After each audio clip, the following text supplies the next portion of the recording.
Our series will be about two families, but we will discuss first yung unang family dito sa book of Joshua, which we can read in Joshua chapter 2, verse 8 to 14, and then 18, the confession of Rahab. So Joshua chapter 2, verse 8 to 14, and then 18. And then let's read. Before the men lay down, she came up to them on the roof and said to the men, I know that the Lord has given you the land, and that the fear of you has fallen upon us, and that all the inhabitants of the land melt away before you. For we have heard how the Lord dried up the water of the Red Sea before you when you came out of Egypt, and what you did to the two kings of the Amorites who were beyond the Jordan, to Sihon and Og, whom you devoted to destruction. And as soon as we heard it, our hearts melted, and there was no spirit left in any man because of you. For the Lord, your God, is God in the heavens and above, and on the earth beneath. Now then, please swear to me by the Lord that as I have dealt kindly with you, you will also deal kindly with my father's house, and give me a sure sign that you will save alive my father and my mother, my brothers and sisters, and all who belong to them, and deliver our lives from death. And the man said to her, Our life for yours even to death. If you do not tell this business of ours, then when the Lord give us the land, we will deal kindly and faithfully with you. And then verse 18, Behold, when we come into the land, you shall tie the scarlet cord in the window through which you let us down, and you shall gather into your house your father and mother, your brothers, and all your father's household. Blessed be the reading of God's Word. And before we continue, let's ask God to guide us sa ating sa preaching na ito. Let's pray. Dear Lord God in heaven, maraming salamat po as we gathered once again to be taught of your word in the book of Joshua about a family that binigyan mo ng iyong mercy and grace through the bold confession that you are truly the God who is alone greater than anything in this world. Kaya nawa po, kami po ay magkaroon ng puso na tanggapin ang mga katotohanan na nagpapadakila sa kung sino ka, O Lord. Even in the Old Testament and even in the New Testament, in our time, kami ay magkakaroon ng reverential fear of who you are because of the truth that you revealed through the pages of Scripture. At tulungan nyo rin po ang inyong lingkod na i-preach ang mga katotohanan na ito by your power, because it is you na nagbabago ng puso ng mga tao upang makilala ka, lumapit sa iyo sa pamamagitan ng aming Panginoong Hesus. So maraming salamat po. In this we pray by the blood of Christ. Amen. So, itong ating passage for today will be a familiar story for most of us, if not all. We know about yung conquest ng Israelites led by Joshua to possess yung promised land.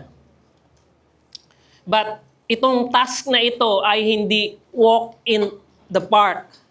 Dahil yung promised land na pinramis ni Lord dun sa mga Israelites is already inhabited by many nations. And makikita natin yung list ng mga nations na yan when we go to Deuteronomy chapter 7 verse 1 to 2.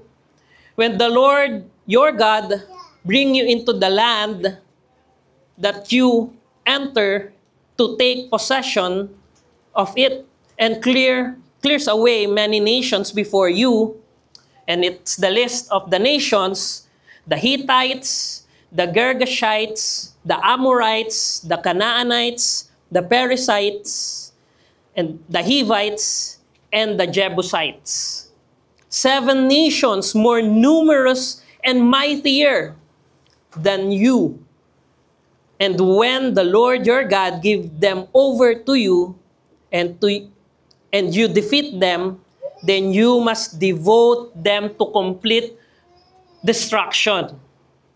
You shall make no covenant with them and show no mercy to them. So kung maririnig natin yung mga nations na yon, the seven nations, hindi ko alam kung ako lang yung nakaisip, parang meron silang katunog. Para silang mga sizes ng computer memory, o yung memory sizes. 'Di ba? Yung kilobytes, yung megabytes, the gigabytes, and the terabytes. Yung mga susunod, hindi ko na alam. But in comparison, in a computer, where files are corrupted and have viruses, ano yung ginagawa natin? Reformat.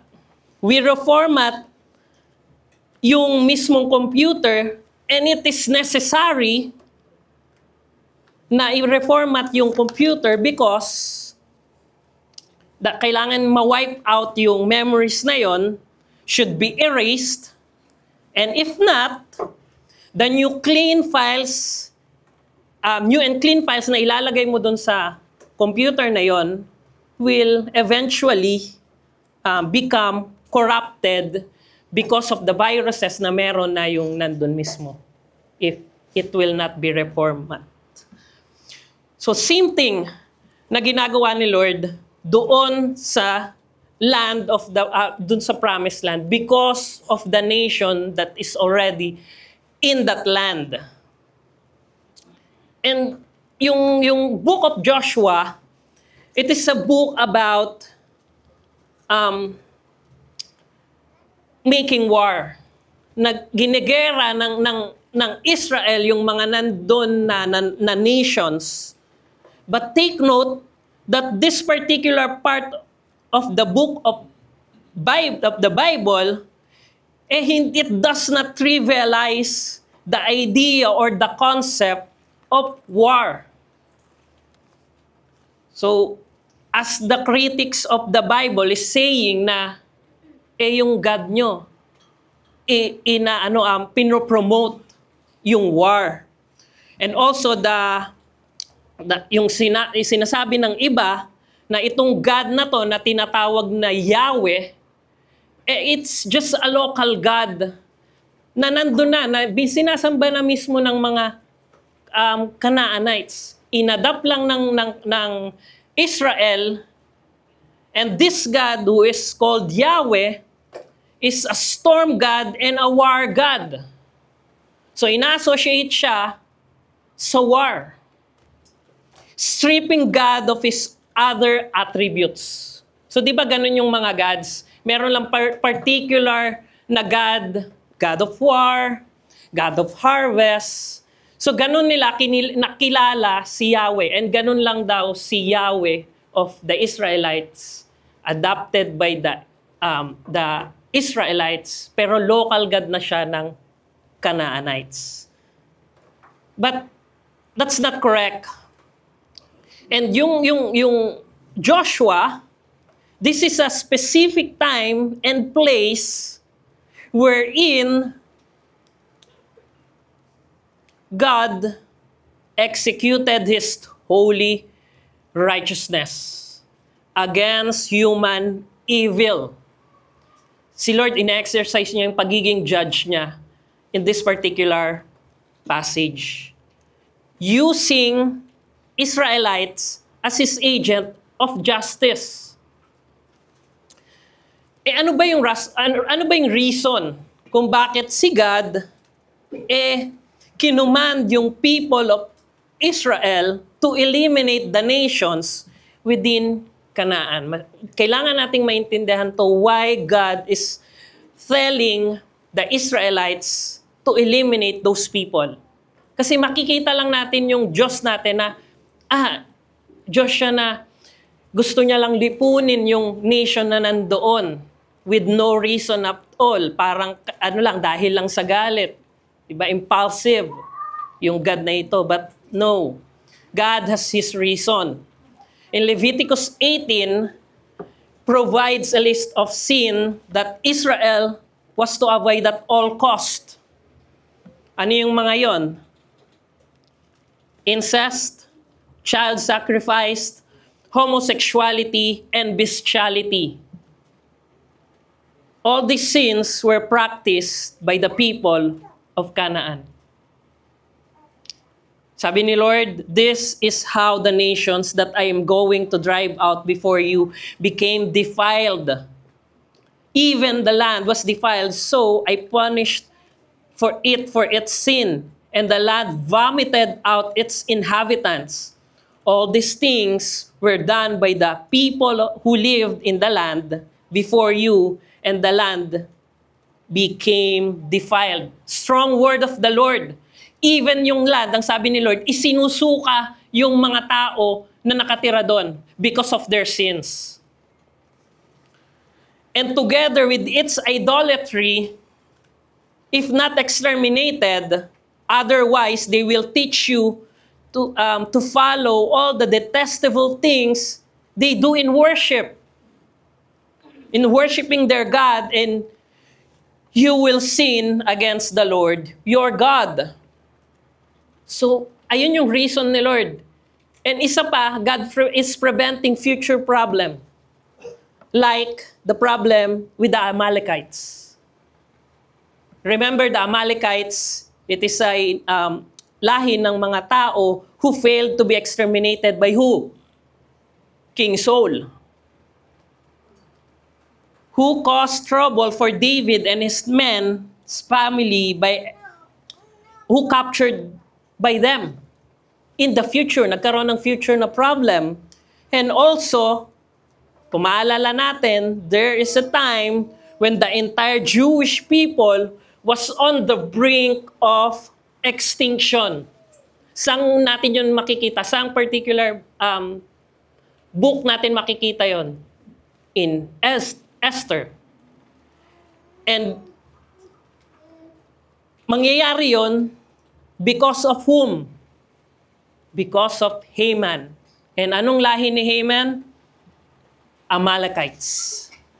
So God is preventing this further trouble. So He needs to eradicate yung tao doon sa Kanaanan. But we know that war is not a joke. We as Filipino, we are not wishing that we will have it with ongoing conflict dun sa West Philippine Sea. But you see that if people are offended with God because He commanded the people of Israel to eradicate the nation in Canaanan as a judgment to them, then how much more if they are presented nung katotohanan that God will judge not just a nation, not just a handful of nations, but God will judge the whole world at all times. Kung tayo ay ma-offend, bakit si Lord pinapa-eradicate niya yung tao doon sa Kanaan? Have you forgotten that God is the judge of the whole world? This is our God exercising His sovereign justice. And we know the reality na magpoprotect sa atin dun sa heresy na sinasabi na si Lord lang ay um, siya ay tyrant sa Old Testament at siya ay mabuti in the Old Testament. At ayan yung naging mali ng mga Marcionism or yung Marcionism na heresy na pinakalat ni Marcion of Sinope. Ang sabi doon, the Old Testament God was a cruel, vengeful, flawed creator. While the New Testament God revealed through Jesus Christ was a benevolent and merciful God of love. So, hindi yun tama. Dahil sabi nga natin, hindi nagbabago ang Diyos from the Old Testament to the New Testament. And this is a reversal. Ang sabi nila, He is a flawed creator, accusing God of being flawed creator. This is a perfect display of a pride of a flawed creatures. They accusing God of being flawed. So as we can see, God in the Old Testament exercise not just His justice, but also His mercy and graciousness. A God who is slow to anger and abounding in steadfast love and faithfulness. Ayun ang sabi ng Panginoon nung pinakilala niya yung sarili niya kay Moses. So now we had the background. Then Joshua, before commencing the start of the conquest of Canaan, sent 2 spies to just survey the land. Ang sabi niya, go view the land, especially Jericho. So the 2 spies went and came into the house of a prostitute whose name was Rahab. So medyo maraming controversies yung yung part ng Bible na ito. The war, si Rahab, and even yung naging action ni Rahab. So actually, bakit yung mga spies ay pumunta doon sa house of a prostitute? So throughout the history of Christianity, it has embarrassed some Bible interpreters that the 2 spies went to the house of a prostitute. Bakit doon pumunta yung mga spies? So yung solution ng mga iba dito, ang sabi nila sa Rahab ay hindi naman talaga prostitute. He's just an innkeeper, a hotel keeper. So it will make sense dahil doon sila dumiretso. But the description of her as a harlot in Hebrews 11:31 confirms that she was a prostitute. So let us not shy away from the reality that a prostitute has found favor in the sight of God. Hindi ito kahiyahiyang laman ng Biblia.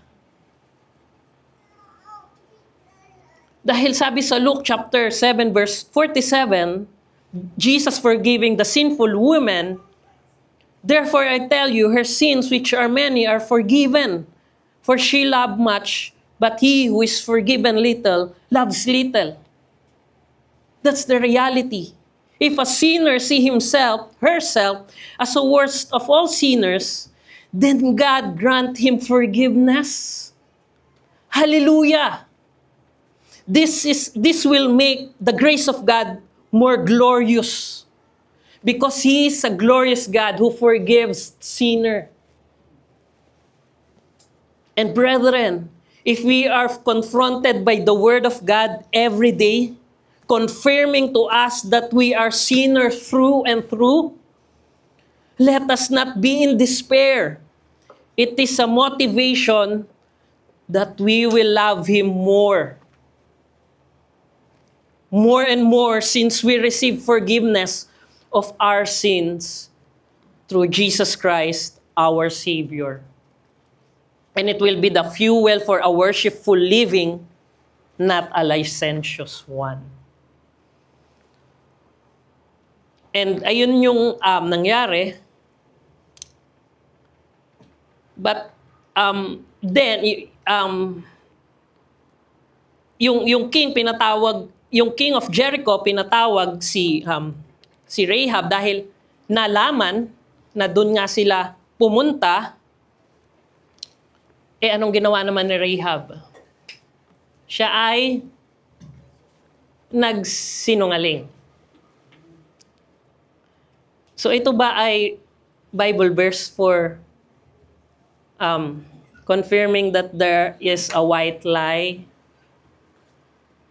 Rahab action still sinful, even if the intention was good. Her lie, though directed an unjust authority, was still dishonest. Rahab was commended for her faith and action, not for the lie. Maging malinaw tayo dahil baka ito yung maging kapupuntahan natin pag mali natin i-interpret ito. And meron kaibang senaryo pa ito na pareho, the Hebrew wives, midwives in Egypt. Di ba nagsinungaling sila na nanganganak kasi kaagad yung mga Hebrew kaya hindi nila napapatay yung mga sons na pinapanganak. So this is the reason why we cannot obey God perfectly, because even our good intentions sometimes are bounded to our sinful nature. For Him to save those spies, she need to lie. The good intention, but eventually, ang naging paraan ay to lie. And this is the reason why we cannot obey God fully, because we are bounded by our sins. God values truth, and He is also recognized and blessed faith expressed through action, even if imperfect. Her story is an example of how God can use people in their current flawed state to accomplish His purposes.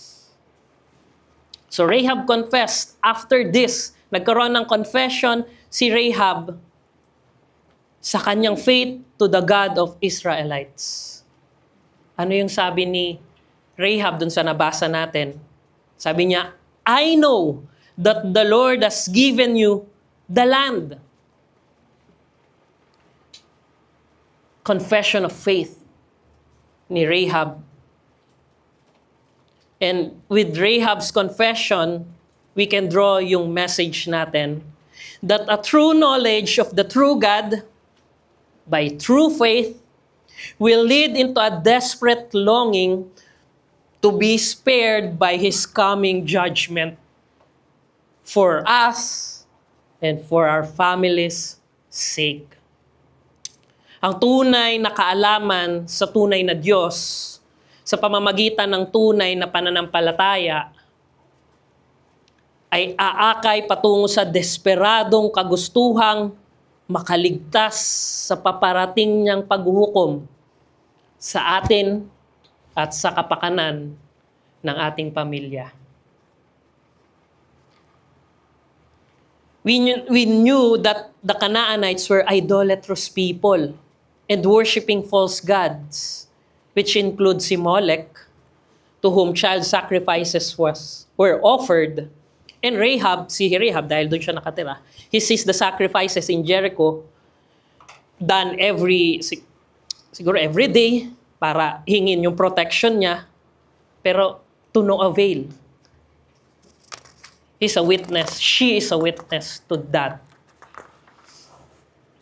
So eventually, even before Rahab met the spies, bago pa ma-meet ni Rahab yung mga spies, Rahab, God has already been speaking to her in some way through the stories about Him. And she had begun to believe in the superiority of the Lord. Which is, paano niya in-address? Kung mababasa nyo, paano in-address ni Rahab yung Lord na ito, which is in capital letters, the name which is revealed to Moses, Yahweh, ganun niya in-address yung God of Israel. So, we draw our points doon, Rahab's true faith, and then Rahab's faithful action. So, for our first point, kung i-observe din natin yung kanyang confession, hindi niya sinabing, they have thought. Di ba sabi niya, they have thought that the Lord, hindi ganun yung sentence niya. They say, di rin ganun, di ba yung simula nung sentence niya, they say that the Lord will give this land. Or sabi niya, I heard that the Lord will give this land. Or I speculate. What is the start of her sentence? I know. Nagkaroon siya ng kaalaman, ng tunay na kaalaman, na this God ay ibibigay yung land nila sa mga Israelites. Rahab established a firm faith. Or rather, God has gifted Rahab through faith in him. Through the stories about him, his wonderful and dreadful works. Rahab's confession of faith also includes the recognition that God has promised the land of Canaan to Israel, and the Lord would fulfill that promise. Tingnan nyo napaka-sure nung sentence ni Rahab. I know that the Lord will give you this land. You see, tapos na sa mata ni Rahab yung gagawin ng Panginoon. It's already been given, the land is already been given to the Israelites. And this faith even surpasses the faith of the people of Israel during the wilderness period. You see, during the Exodus, the Israelites had witnessed with their own eyes mighty works of God. They are witness to the 10 plagues. They are witness to the parting of the Red Sea. God's mighty presence in the Mount Sinai. The pillar of clouds during the day. The pillar of fire during the night. Yung manna, yung food, yung mga quails as a food for their survival. Many great, wonderful works of God. But they fail to establish for themselves true faith that would cause them to fear Him as Rahab feared the Lord. Rahab hasn't seen those mighty works of God. Ano yung sabi niya dun sa kanyang confession? She just heard about them, and yet she believes. Do you remember what Jesus Christ tell Thomas, doubting Thomas, in John 20:29? Have you believed because you have seen me? Blessed are those who have not seen and yet have believed. A verse that is very much applicable not just to us Christian, but also to the people of the Old Testament that look forward to the promise of God in Christ, the promised Savior of the world. And Rahab not only knows that God has done those things, but also knows who He is. Kilala niya ang Panginoon. At the end of her confession, she recognized that God of Israel is the God who is powerful and sovereign. And we could say that this confession of Rahab not just elevate Yahweh among the gods of Canaanites. Hindi niya lang in-elevate si Yahweh among the gods. Parang inano lang, sige, God si Yahweh, pero may iba pang gods. But no, yung kanyang confession that He is the God in heaven above and on the earth beneath means that there is no other God beside Him.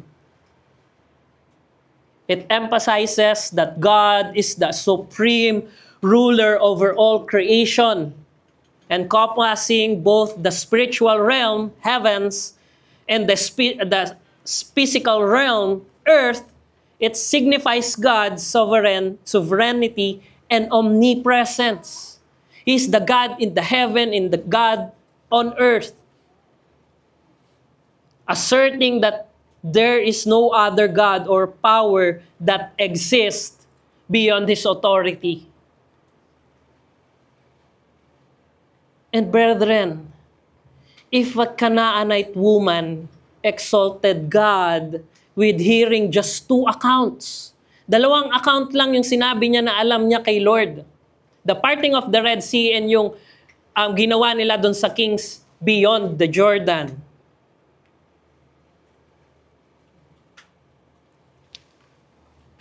Then, how much more should we, people who have the complete scripture? There are many stories of His mighty works that we could put our trust in. But we are failing most of the time to recognize Him who He is.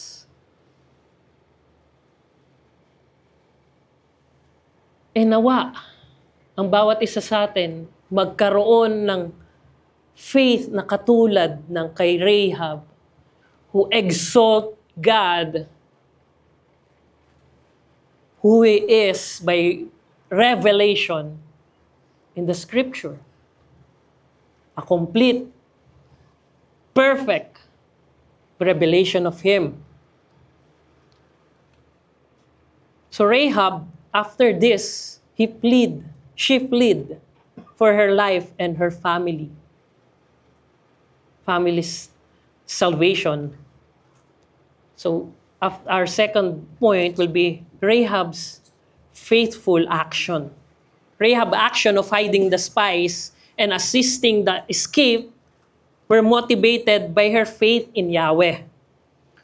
So it's not just self-preservation, para lang maligtas yung kanyang sarili. She was willing to defy her own people and aligning herself with Israel's God. Ina-align niya na yung sarili niya doon sa lahi ng Israel that time. She is willing and eager to leave everything behind that all of Jericho has to offer, and throw herself to the sovereignty of God of Israel, because she knows that her city is now devoted to destruction. Kahit gaano ito kaganda, kahit gaano katibay yung walls ng Jericho, at nag-aalok ng iba't ibang klaseng kalayawan at kaginhawahan, which is yun nga, nabanggit kung ano yung mga scenes na ine-exercise nila, kahit nandun yun sa harapan ni Rahab, she aligned herself doon sa Diyos ng mga Israel. She knows that after she will be spared dun sa coming destruction, she cannot go back to the city she formerly belonged to. There's no going back. The city will be destroyed. And may kaparehong story yun dun sa writing of the Pilgrim Progress. Si Christian, he leaves his city on a journey towards the celestial city, and also Christian knows that the city he came from is already devoted to destruction. And those who will love those things will also be devoted to destruction. So Rahab fled not just for her life, but for the lives of her entire family. A liar and prostitute, pleading for her family's salvation. Imagine a sinner pleading for the salvation of her family. Brethren, this should be a motivation for us to also plead for the salvation of our families. Dinaig tayo ng isang pinakamababa siguro sa hierarchy ng mga sinners. Plead for the salvation of her family. Then, she asked for, sabi niya, a sure sign. A sure sign. Sa ancient Near East culture, signs or token were used to confirm agreements and pledges, especially in a covenant. So Rahab request for a sure sign. Yun yung request niya for a recognized symbol of commitment doon sa two spies. So Rahab had already demonstrated remarkable faith. Wala na tayong doubt doon.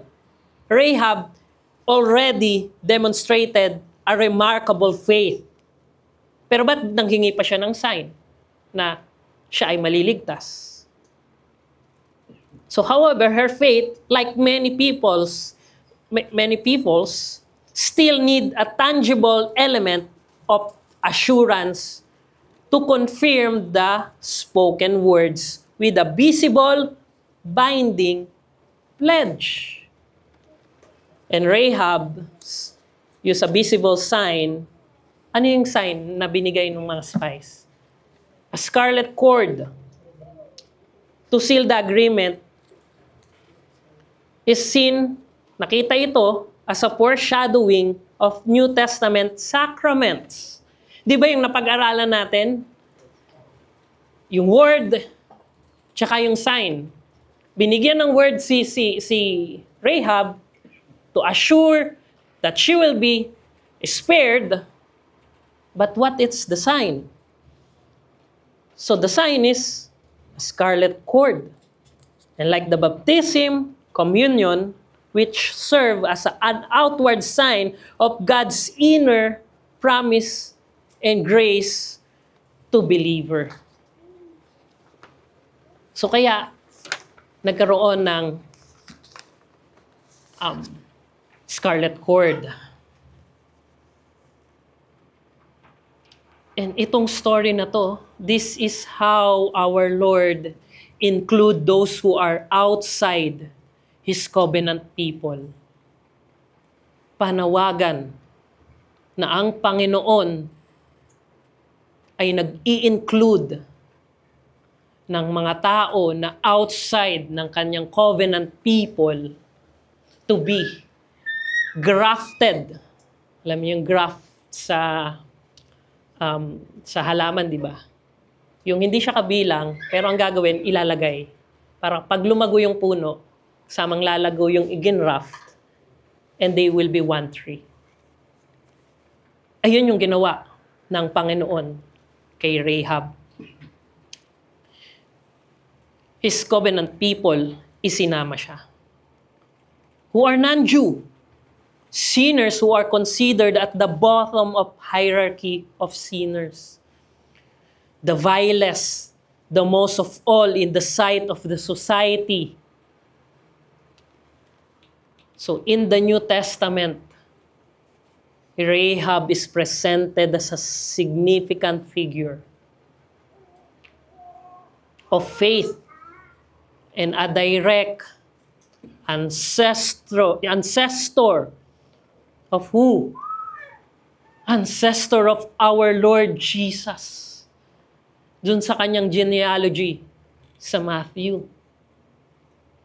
And also in Hebrews, kasama si Rahab na pangalanan na isang babae. Di sila nag-i-include sa genealogy ng mga babae. Pero doon sa genealogy ni Jesus, doon sa Matthew, she is included. In Hebrews 11:31, she is in the hall of faith who demonstrate faith in the Lord. And also, kay James, doon naman sa kanyang action.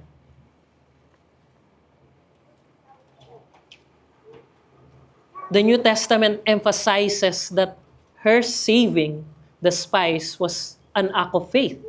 Yun nga yung sinabi sa James. Demonstrating the true faith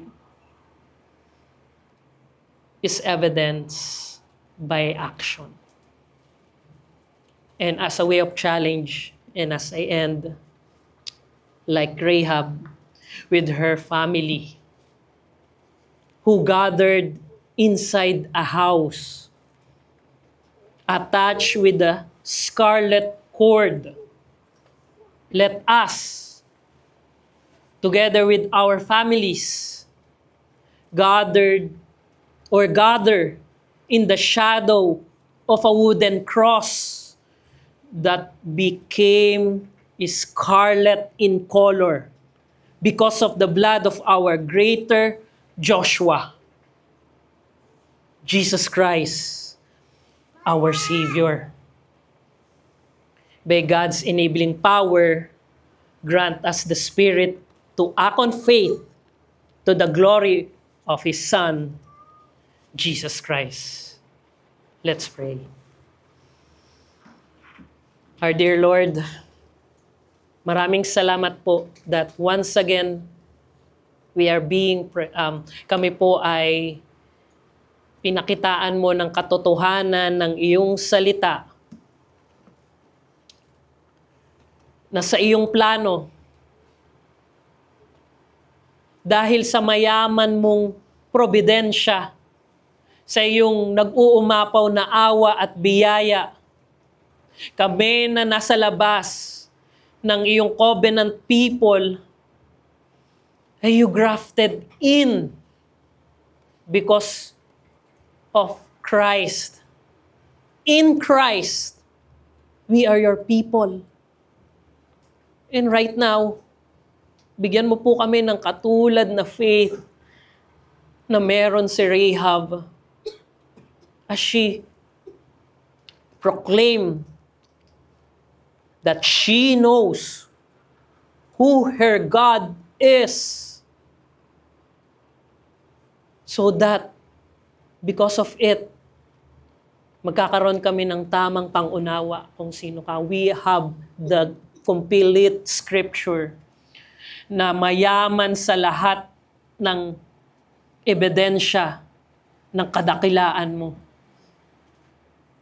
na magbibigay sa amin ng worshipful na pamumuhay. And also, makikita namin na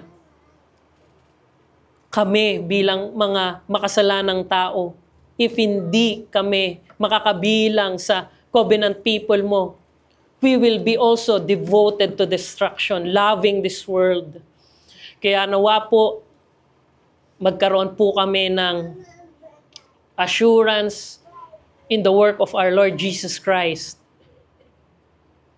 na kami ay under the shadow of His cross, being a wooden cross that became scarlet in color because of your blood, through the blood of Christ na pinambayad sa aming mga kasalanan. And para sa mga kaibigan namin na wala pa sa loob ng iyong covenant people, let it be an invitation for them to come like Rahab outside, but because of your grace, your mercy, you grafted in. Kaya nawa po, ito po ang maging dahilan kung bakit kami ay magpupuri sa iyo, kung bakit kami ay magiging tao mo na mayroong pagkakakilala ng iyong kadakilaan, ng iyong kabutihan. Maraming salamat po as we, Lord, continue yung aming day pa ngayon.